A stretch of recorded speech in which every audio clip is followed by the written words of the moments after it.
my hair. And, you know, like, my dreads didn't look quite as good as yours.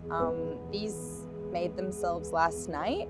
And, you know, I had this gorgeous mermaid hair in a scarf, and it turned into this.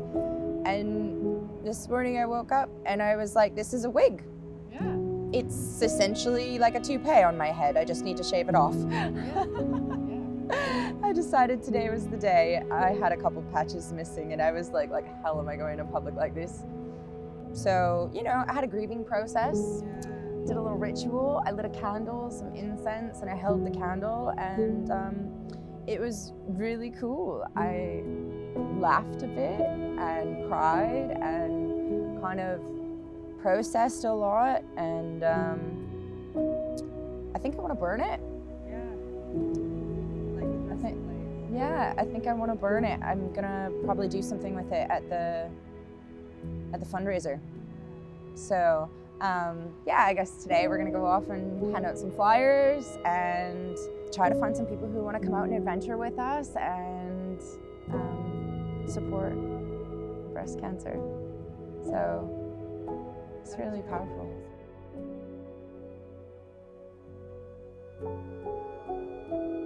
One of my friends, Margarita, she actually messaged me and said that she would make me a headpiece because of what I'm going through, completely by donation, just to support me. And so I have something beautiful to wear when I go out to festivals and hang out with my friends. And so for the next year, this will kind of be my showpiece that I can kind of feel like a goddess in. And it's really gorgeous. I've got my dreads on here from last year when I cut them off. I've got rabbit ears and some rabbit fur. There's kangaroo bones. There's also an iguana as well. And there's a couple of other bones and shells and rabbit tail. And I also made some runes, and she put runes on here as well. This is from my travels, a little bell from the horse carriages.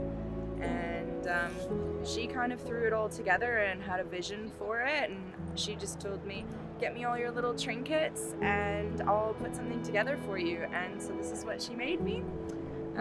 So I'm gonna dress up a little bit. There. Ta-da! How does it fit? Is it all on? No missing pieces? Nothing's fallen off? Yeah. It looks good. I have hair again. Look. Can you tell?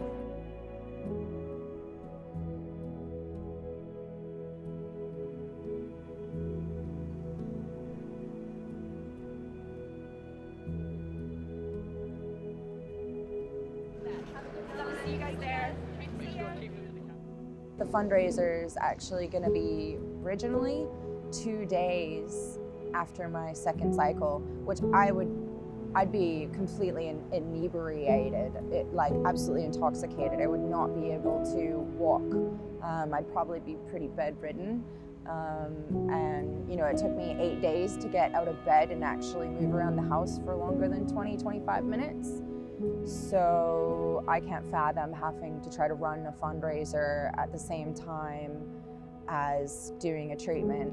And I feel like that's the miracle maybe that I got gifted, to have those really awful experiences during my first round, to just buy me a bit of time maybe. You know, that's all it would have taken, because otherwise I don't think that they would have let me have more time, which is a shame because I need this money for my treatment.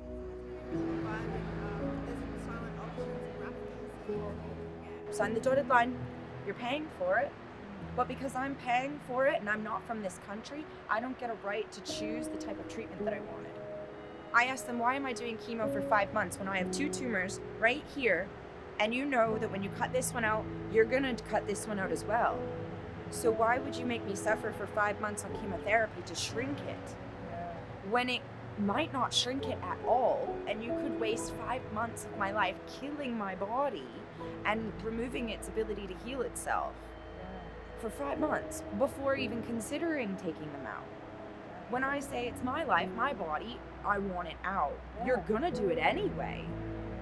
The chemo is just to shrink it, that's it. And they're like, we think that's your best chance. And I'm like, yeah, but think about it from this perspective. I'm paying for my own treatment.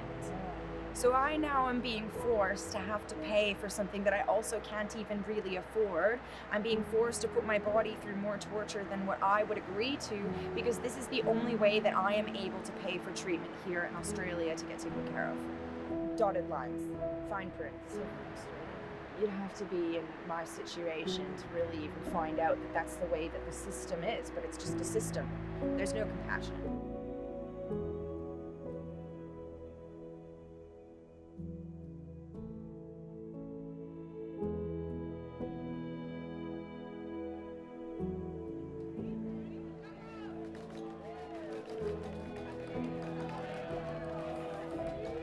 There's been so many incredible people behind the scenes. Honestly, there's so many people.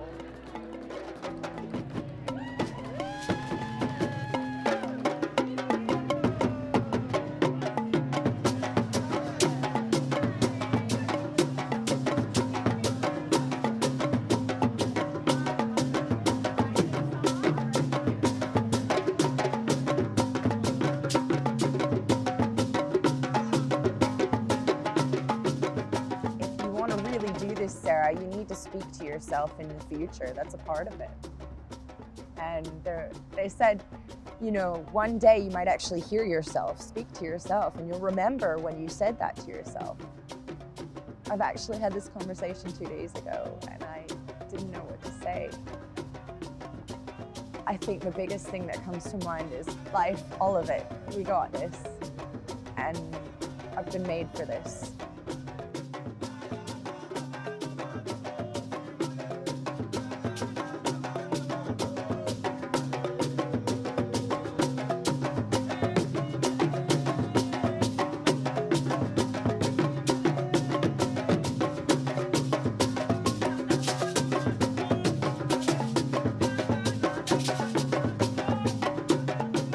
Every person facing breast cancer, they have all fought an insane battle that no one would have any idea what it's like.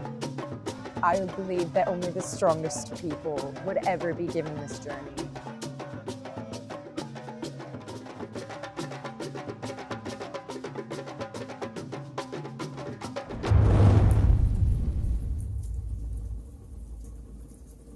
We got this.